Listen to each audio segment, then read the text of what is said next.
Welcome all to the Workplace Violence Mitigation Podcast. This is episode 1. Hopefully you all had an opportunity to listen to episode 0, which was the intro to the podcast and WVM and the WVM Institute. Today I have guest George V with me, and George is the owner of the V team, and we had hired George initially to do some work for us with regard to video and audio stuff with some of our live training sessions, and the relationship has kind of developed from there. So we're going to talk to George today about his involvement in WVM and where he's helped us to get to this point, and where he's going to help us to take the entire concept. So George, tell us a little bit about yourself and how you ultimately ended up here today. Sure, Dan. First, again, thank you for having me on your first podcast for this very important conversation. It's a very exciting time for workplace violence mitigation, especially the Institute. So where I'm from is Chicago, born and raised in an entrepreneurial family. My father was a mechanic and an apartment building. He was a Greek immigrant, so I was raised with a lot of family coming and staying in our apartments, but I also became like a janitor and I learned all kinds of crafts. So I'm that generation that just fixed cars, fixed plumbing, fixed all kinds of stuff, hands-on kind of stuff. And working for in a family business for a while, and then working for division of Caterpillar, having those two experiences, I realized I wanted to be self-employed. So total 180 degrees from being a mechanic. If you recall, the video industry started in the late 70s for consumers. In 1980, I opened a video store. Had a lot of fun. It was very creative. It was very interesting back in those days. Youth today have no idea what video cassettes even are, but that was the beginning of average people getting access to high quality video equipment. And the business afforded me the ability to get cameras long before people were doing this. And I fell in love with the whole video production business. People were bringing us their home movies and slides. We were putting them on video. And I got involved being in Schaumburg. We were by Motorola headquarters. So I started getting some corporate work because they were customers of mine. Well into the 90s, I'm doing more and more in video and production. Then the internet opened up. So video didn't transfer real well into the early days of the video because it's such high bandwidth. But the skills of doing video editing transferred to building websites. It's the same kind of editing concept. And then well into the 90s and the 2000s, we went from websites to digital web work and then software. And it was in the software stage of the late 90s and 2000s that I had some opportunity to do some government work. I worked for Chicago Public Schools, law enforcement, and youth programs. And that gave me a lot of work in video, gives you that behind the scenes. And you get to see a lot of issues that most people don't see, how systems work, don't work, costs, all those things. So it was a life-altering experience to get to work for government issues, especially with kids and especially with law enforcement. Um, so, you know, I'm an entrepreneur for 40 years. Very happy doing that. We don't really have a retirement plan. We do kind of slow down, but we're always looking for the next great idea. Okay. And that's where you came in. Well, that's the first. Thank you. That's the first time I've ever been described as a great idea. Great idea. Life-changing idea. So the way I So got involved was, we've known each other for a long time. We were doing some work, I don't know, 10, 15 years ago in cybersecurity, because my right, path through, working for government, I ultimately started working in cybersecurity because that was the problem with social media and everything that was going on in tech. I became more technically proficient and in training and doing lectures and working with the FBI on cybersecurity for businesses and individuals. But we worked for a while together. We kept in touch, but then you contacted me because you needed some work done. And initially right. it was to help you with your PowerPoint. You had put together this program and you were doing it for several years. And you remember that I was in the business, and you sent me the PowerPoint about your active shooter response training. Uh, and it pulled me into innovation. It's like, okay, your vision was something that was very inspiring to me. And then very slowly, I'm working with you. We're talking about it, and I wanted to understand more. And you invited me to an event. That was the turning point. So Yeah. So we did have you out to one of our live training sessions, and it was, I know that you wanted to see it firsthand, and we wanted to get some footage of right, the training itself. And it was not just the footage of what we do, but what I was really interested in capturing was footage of the transformation of my audience, right? So we have a number of instructors. I really enjoy teaching these classes. It's been a passion of mine for a long time. And um, I build them to the point of feeling that they're hopeless in these events, and that there's, nothing to do but pray and hope that, you live through exactly. it. And then just as they're hitting rock bottom, I kind of try to explode into, but you do have a choice, and you can actually save yourself in these events. And I wanted to capture that on video as best I could. So from the perspective of having been at one of these events for the first time, and what you saw through the camera lens, can you give us a kind of a description of what brought you to the point where you're like, I want to be involved in this entire process on a regular basis, and I have some ideas of my own that I can bring to the table, which is Yeah. kind of leading into where we're headed with WVMI. Yeah, you're describing something. This is what I love about how you teach. You're describing something. I know what you do. Okay, you're describing it in a very sort of casual way that once you've experienced it, I understand why you explain it this way. That you try and get people to understand that, and that's what did it. I'm in my first visit, before I was bringing cameras, I was just a student. I was like one of the employees. I experienced it the way you want people to experience it. And that thing you're describing, that psychological dragging you down to recognize this is really bad. And you're right to be Right. afraid. Okay. And you're right to be, and you're going to thank your employer at the end of this training for bringing me here, because when we're done, I promise you, you are going to have an answer. Okay, you're going to better understand what you can do to mitigate and to save your own life. And, when you're hearing this for the first time, I'm standing there with a bunch of naysayers and people that are, they're training. But at least I'm not working, because they shut down the facilities to go through your Right. training.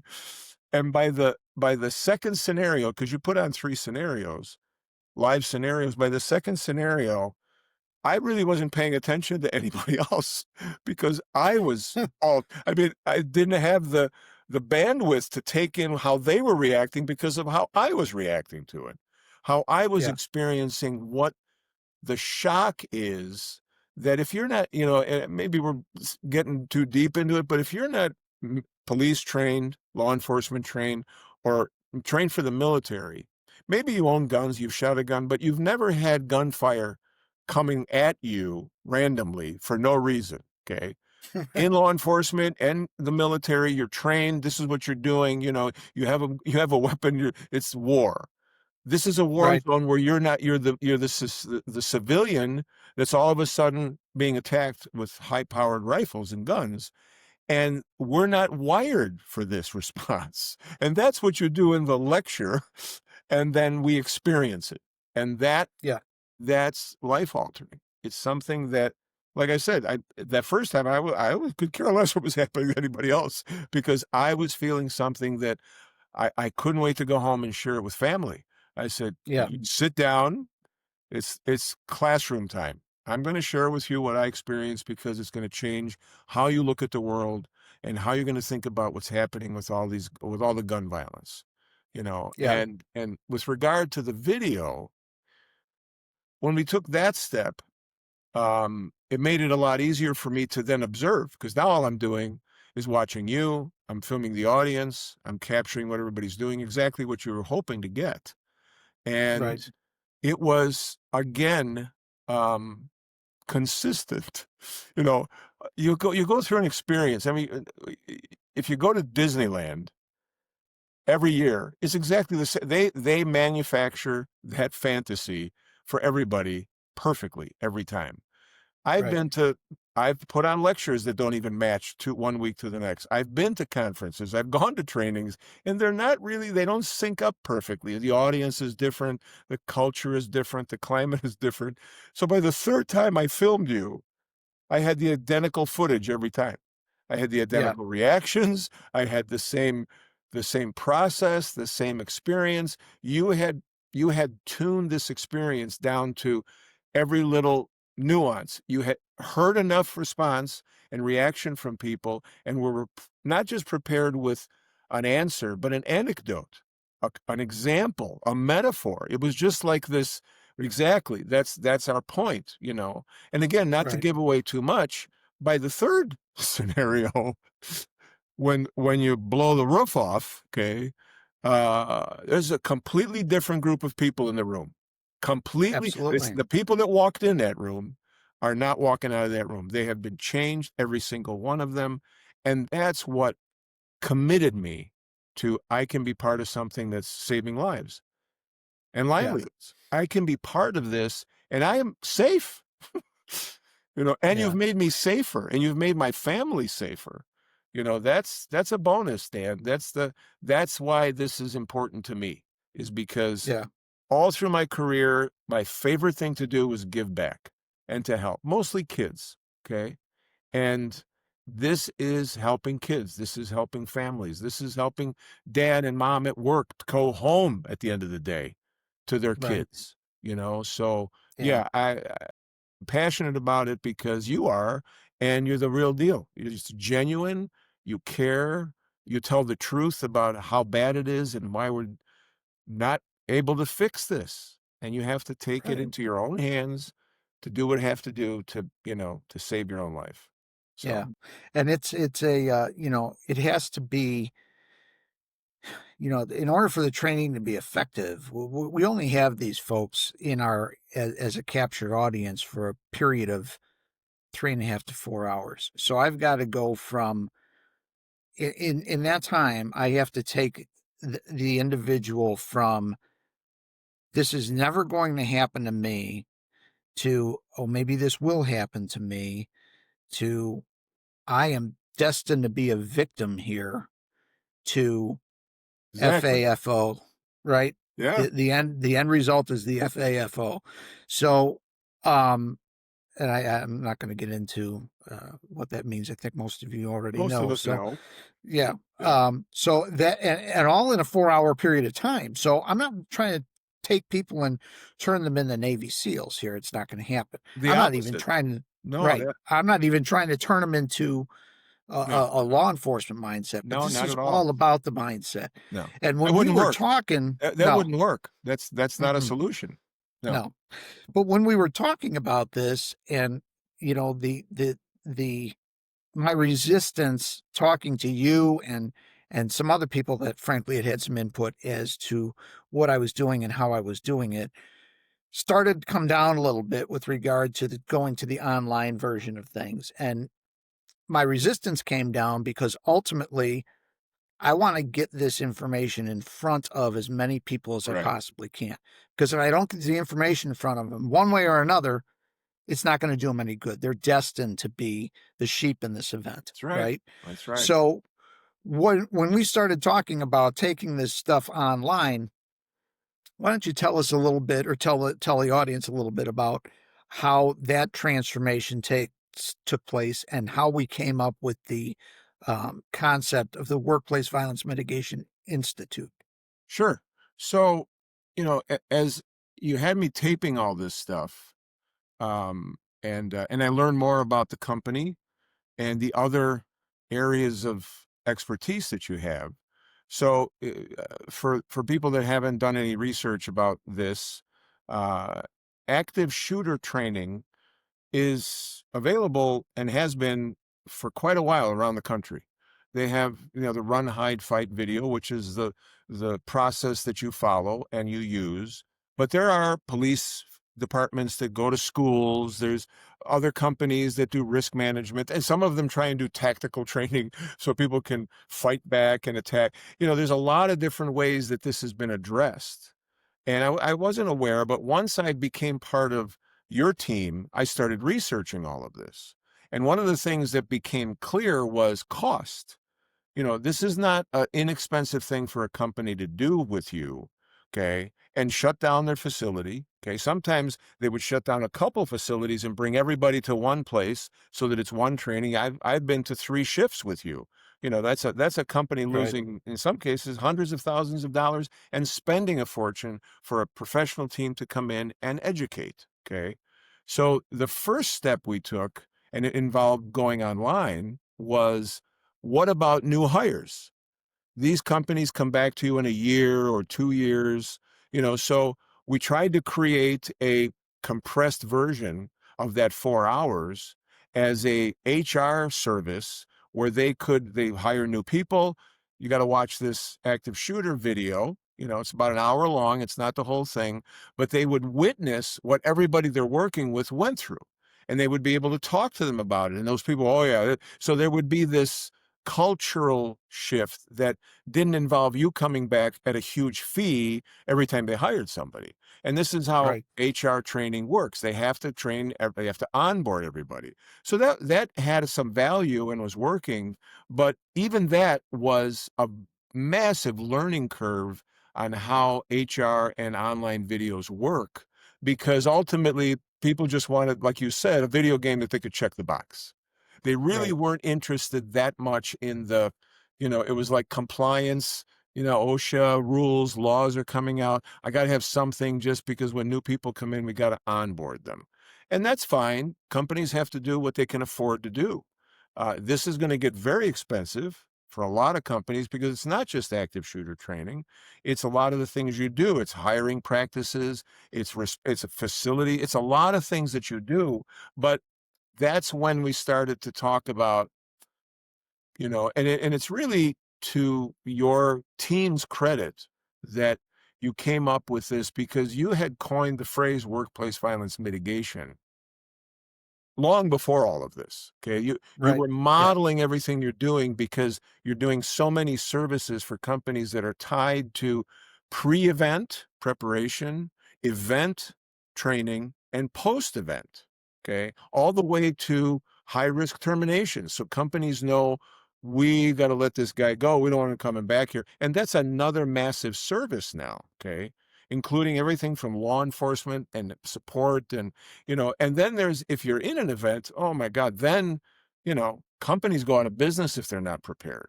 So Right. as I started to learn all of these pieces, okay, uh, we started the conversation and you jumped in there. Well, we could do training in this and what about training. And before I knew it, we were talking about the workplace violence mitigation continuum of services. And that's when I built the first website that was workplace violence mitigation with all your companies in there, that started to Right. show, yeah, the flagship is active shooter training, but that's just something to mitigate and respond and teach people how to respond to these very rare but dangerous life-threatening events. But the workplace isn't safe because the employees know how to defend themselves or save their lives. The workplace isn't safe because you've hired people that you shouldn't have hired. Your Correct. facility isn't secure from keeping people. So it's all of these pieces.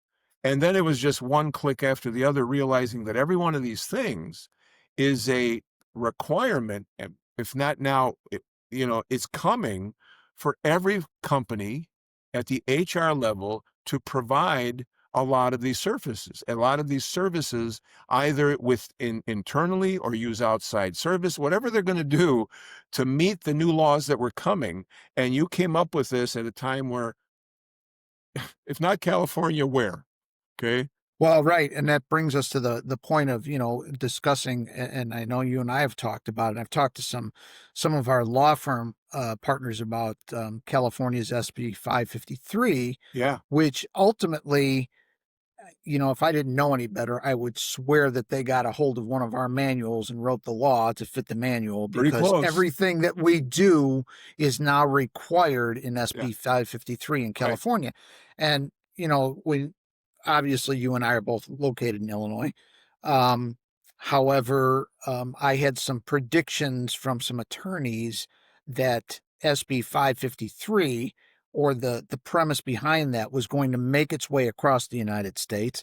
And eventually in all states, it was going to be a similar mandate Right. through OSHA or whatnot. I got actually notified today that Governor Pritzker of Illinois signed SB 1976 into law today, which maintains the um, OSHA standards the way they are currently. So if the Fed dials them back, they're still remain in effect in the state of Illinois. So ultimately, that prediction regarding SB 553 in California has already started to show itself Sure. through in other Yeah. places in the country. So I think that there is going to be ultimately a mandate for these things. Sure. And when that mandate comes through, what we had talked about was there's not enough of us to Right. handle Exactly. the rush that's going to come through. And if we don't create something online that is going to help people comply with what is now required of them, Right. not completely discard the liability exposure and that it's just the right thing to do. It's now required of them. Right. There's no way we're going to be able to get this information to them. So we needed to break it apart and give them something that they could handle, or portions of it, online, Right. and then bring them back together for the active Exactly. shooter training. So it's And not meant to, it's a supplement. It's not meant to replace. Yeah, and that was, for me, a turning point. That was realizing that what you were doing, again, looking at, I'm new to the online training world. While I did a lot of stuff online and software and cybersecurity, the e-learning or learning management system world that HR people live in, okay, is as expansive and complicated as the first video production was. It's a massive industry. It's global, and the requirements are complicated. And we spent the initial phases of this by having the new hire video, then we played with some other things. But ultimately, what you were designing, okay, because, it's, you said it again casually, there's not enough of us, okay? But all major corporations not only have a director of HR, they have an HR department. In fact, that's how you were brought into all the trainings I ever took part in. HR Right. hired you because of OSHA, because of regulations, because of standards that were changing, insurance requirements, legal requirements, which is the whole litany. Or having an event, unfortunately. Right, exactly. Okay. Aftermath. Right. Yeah. So, and as again, experiencing all of these things, certainly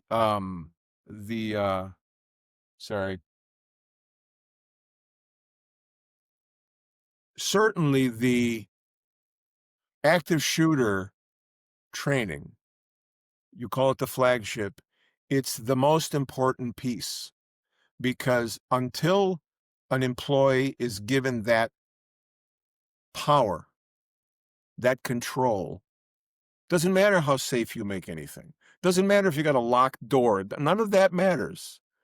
Guns, somebody wants to get in, they're going to get in. That Right. is the most important piece. And we've both read the law, okay? One of the things that's the most interesting thing that I got out of the California law, and they're going to be different all over the country, is they're not interviewing the HR directors when they come in to see if people are getting trained. They're interviewing the employees.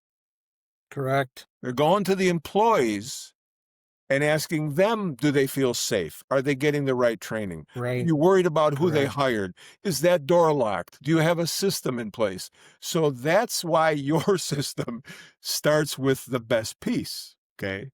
Because it is about the workers.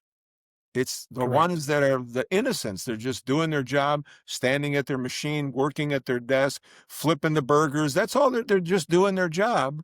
And if it's not safe in their place of business, how nervous are people today about all this crime and all this active shooter?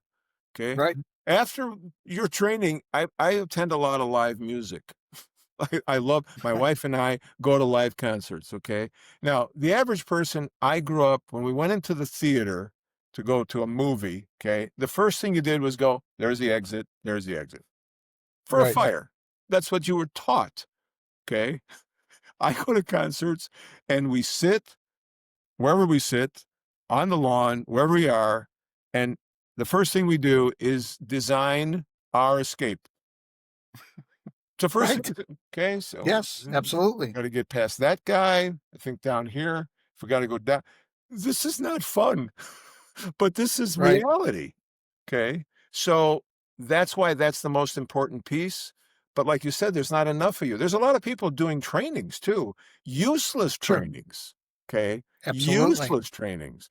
So when you were talking about, we got to get the HR people trained, and we got to make all this online material, including part of the HR training online, but they still need to see you. Okay. So we're juggling now to do it like this. We're going to Zoom you in. We're going to live you in. You're going to do appointments. We're going to do all kinds of stuff. But ultimately, the perfect version for us, at least for me, how I see it, is Workplace Violence Mitigation Institute, available nationwide for not just HR directors, fire chiefs, school principals. It has to be at the management, ownership, director, organizational leader level, that people understand this group of things that you've been working on all of your career, and specifically for what, the last 10 years in mitigation, Right. at least, Right. are well honed, well constructed, proven by your client base. Okay. And you want to hire somebody that you want to be safe in your company, for your company. You have the program. You Yeah. have the program because that's how you started doing background investigations, with your history, with your background, understanding that, the best way to, keep it safe is keep the fox out of the henhouse. Don't Correct. bring the Don't fox hire into them the to henhouse. begin with. Right. Absolutely. That's the oldest adage in being safe. Okay. And then all the rest Yeah. of it is just more of the same about facility policies, procedures, all these, and could become very expensive, but the company at least needs to know all the things. And that's why WVM Institute has the value it has, because for something much more affordable than you going in there and just giving them one training, they're getting the entire book of Lieutenant Dan on how to make your workplace safe and your employees feel safe. Because that's one of the things Right. I took away from the experiences I was filming. Okay. I think we've talked about this. How did I see people reacting? What did they come Right. away with during those scenarios, the debriefs? Okay. And I even counted myself in there when I said the naysayers. So now I'm one of the team. I'm coming in, I got my logos on. People are thinking I'm going to shoot him, all that stuff. So there's camaraderie that builds at the beginning. But when they realize that I'm just filming it, okay, they're less defensive with me. People like to be on camera. Okay. Sure. And there hasn't been an event I've been to where there aren't a small group of this, Yeah. or the talk industry, and I'm paying attention to you.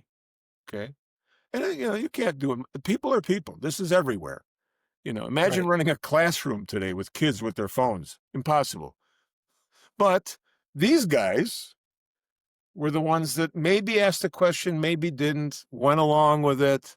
Some of them came back dead. Some didn't. It's not like magic, like exactly what's going to happen. Okay. But by the second scenario, couldn't stop talking about it. Oh my God. Yeah. The guy's going, what is this about? Oh my God. Okay. After the second scenario, when they're all walking back, some are laughing, some are scared, some are just clamoring. Okay. And the naysayer is the one you have to convince, right? So everybody else They were on board. The naysayer now they're all family now. They're all talking Sure. about what are we going to do. So it's like the culture just changes right in front of you. And, and it's not just, there's very quiet people in a lot of places like this. A lot of places that you're training in two languages. You're training in English and you're training in Right. Spanish. And a lot of the Spanish people are very, soft spoken, and, they don't want to rock the boat or anything, and I'm filming away, and you have a Spanish translator that's talking, and I'll never forget one of your Spanish speaking middle-aged ladies asked you a bold question. Are you telling me, I'll never forget this, that I can kill that guy? And you very plainly said, in self-defense. And you go, any lawyers in the room? Okay. It didn't make any difference. In No, it self-defense. wouldn't. If somebody's trying to kill you, you kill him, stop him. Right. Yes. Correct. And I saw this slouching little middle dude just kind of hit that shit. Right. Keep talking. Yeah. Yeah. Teach me. Exactly. Okay. See, that's It's when like- the empowerment component starts to come into play, and there's a number of ways to bring that out of people, but everybody has it. Yes. It's just whether or not you're going to bring it to the forefront, right? When it matters most. And those are the stories of, people that become their own heroes in these events. And future episodes, we're going to have a number of people on the show that have been there and done that. Yeah. And with all the things Looking that I've forward to done, that. and Yeah. with all the things that I've done and all the training that I've done and those types of things and all the things that I've seen, I can't honestly tell you that I have had an experience like theirs. What I can tell you is if put in that situation, my experience would cause me to react differently to it, right? But for those people that are what I would refer to as the civilian masses, that have actually found that power within themselves to fight their way out of these things, they are amazing individuals. They are truly heroes, and I'm looking forward to having some of them on the show to share their experiences. So, George, as we try to wrap this up, anything that you want to let our viewers know with regard to not necessarily the WVM process itself, but what's upcoming with regard to the Institute, what they can look forward to seeing in the future. And then if you've got any questions, I've done a lot of asking of questions. If you've got any questions of me before we wrap it up, feel free. Well, I think before I wrap up, I do want to ask you one or two questions. The typical journalist with a question and a follow-up question. Okay. After 25 years in law enforcement, hard years, okay, getting to lieutenant, seeing so much, what made you want to stay in the game and continue to, try and help people this way? What was it that I'm staying? A lot of people retire, I'm out, open up a barbecue joint, but you stayed. Yeah. What was it? Why? Yeah. And I left law enforcement in 2014, retired as a lieutenant, hence the name Lieutenant Dan. Yeah. And there was, I think everybody that's honest about the reasons that they get into police work or into law enforcement, yeah, you wanted to help people, but I got on the job at 21. What I wanted to do was run around, chase bad guys, catch them, and celebrate the catch, right? Yeah. Put them in the jail cell. Thank you. High five my partners, and that was great. That's what we did. Thank you for your service. As experience starts to kick in, you start to really come to grips with why you're there, and the whole concept of protecting those people that cannot protect or are unable to protect themselves. Yeah. And when it came to the active shooter concept, because I was on the job during the Columbine days, and saw the evolution of how that was all taking place, I started to come to the realization that we weren't helping these people. We were never going to help these people. So when you asked me why I stayed in, I didn't really stay in. I got out of law enforcement.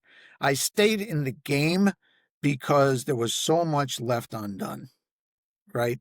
And part of what was Makes left sense. Yeah. undone was telling the truth. Yeah. You know, I was forced to be politically correct all those years and say, hey, just hide under your desk, and if you call 911, the police will swoop in and save you. And it wasn't until I started to recognize, based on a stopwatch and how the training was going, that I was dishing out a bunch of bullshit. We were never going to get there in time to save Yeah. these people.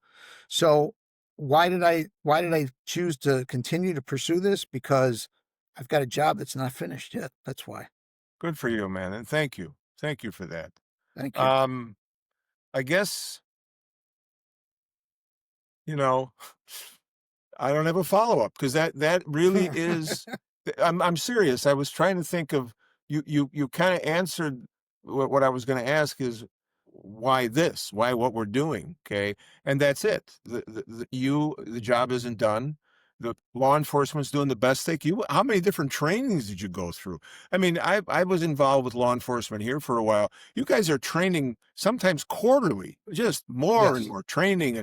The rules change, the armament changes, the enemy changes, the violence changes, and you just keep changing and changing, but nobody's teaching us.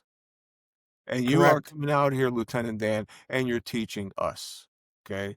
You're teaching us not just about workplace, but you're teaching us to become situationally aware in our lives. That little thing that we got raised with, drop, stop, and roll. If there's a fire, we got raised, look for the exit. So you're in a building, know how you can get out during a fire, okay? Nobody's doing this like you. That gives us that what you call the empowerment, okay, to save my life. I now Right. feel that in those kinds of situations, should I ever be unfortunate enough to land in that spot, okay? And it's not like, well, it happens wherever it happens. It's happening Correct. all over the world. Yeah, we're the leaders, but this happens everywhere, okay? Yeah. And I don't know how they're being trained, if they're being trained, okay? Maybe everybody's carrying a gun. They don't have a gun. Doesn't matter. Understanding that. So wrap up, okay? I feel fortunate. I've had a good life. I I consider my journey being a little bit more good than mistakes. Just kind of always leaning, because all you do is you choose problem solving. Everything changes. We're all very creative, and I've managed to stay mostly on not too much going wrong. Okay, but along the way, there's been people where they're singing the song. If it wasn't for bad luck, I'd have no luck at all. It's a lot of Yeah. luck. It's a lot of luck. And bad and good luck, okay? Right Yeah. place, right time. You think you pulled a Right. switch. No, it just came in front of you when you were ready for it.